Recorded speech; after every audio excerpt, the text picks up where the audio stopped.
जरताज गुल साहिबा हमारे साथ हैं, पाकिस्तान तहरीक इंसाफ की रहनुमा, उनसे बात करते हैं। जरताज गुल साहिबा, आप कहाँ मौजूद हैं और क्या सूरत हाल देख रही हैं आप? मैं इस वक्त साउथ पंजाब की पूरी टीम को लीड कर रही हूँ। मेरे साथ सारी खवातीन और कारकुनान, मैंने एक जगह उनको पॉइंट दिया है, पहुंचना शुरू हो गए हैं। हम सब इकट्ठे हो रहे हैं और अभी हम इकट्ठे मिलकर फैसला करेंगे कि हमारे प्राइम मिनिस्टर इमरान खान का इस्तकबाल कहाँ से करना है। लेकिन आपके सामने कि सुबह पे जगहों पे निकलना बहुत मुश्किल हो रहा है, क्योंकि हर जगह स्टेट टेररिज्म हो रही है। गुलो भट्ट आ गए हैं, गुंडागर्दी करें। डॉक्टर यासीन राशिद की गाड़ी को उन्होंने तोड़ा है। जिस तरीके से मुल्क को उन्होंने यह रगमाल बनाया हुआ है, इस वक्त मुल्क में लाकानूनियत है, उस वक्त मुल्क में हुकूमत नाम की तो कोई चीज नहीं है।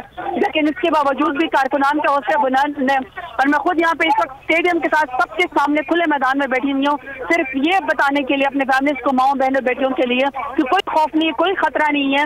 ये सिर्फ प्राइम मिनिस्टर इमरान खान की कॉल नहीं है, ये गुंडागर्दों के खिलाफ, इम्पोर्टेड हुकूमत के खिलाफ, मिर्जाफरों के खिलाफ, मिर्जाफरों के खिलाफ, अमेरिका के बैरूनी इशारों के खिलाफ जो है हम इस वक्त पाकिस्तान की जंग लड़ रहे हैं, आजादी की जंग लड़ रहे हैं। ये जंग हम जीत करेंगे जब तक इलेक्शन, नया इलेक्शन। जरताज गुल साहिबा, तो आप कब तक पहुंच जाएंगी? जायजारे डी चौक पहुंचने का कहा है, रास्ते में रुकावटें खड़ी की गई हैं, कैसे पहुंचेंगे आप लोग डी चौक?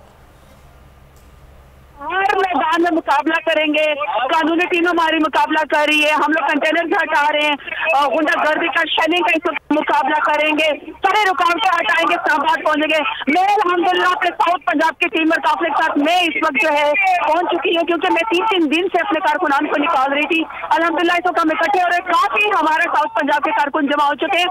हम इकट्ठे जो है हम इंशाल्लाह डी चौक जाएंगे। जी ठीक है जरताज गुल साहिबा, सब्सक्राइब करें और बेल दबाएं ताकि कोई खबर रह न जाए।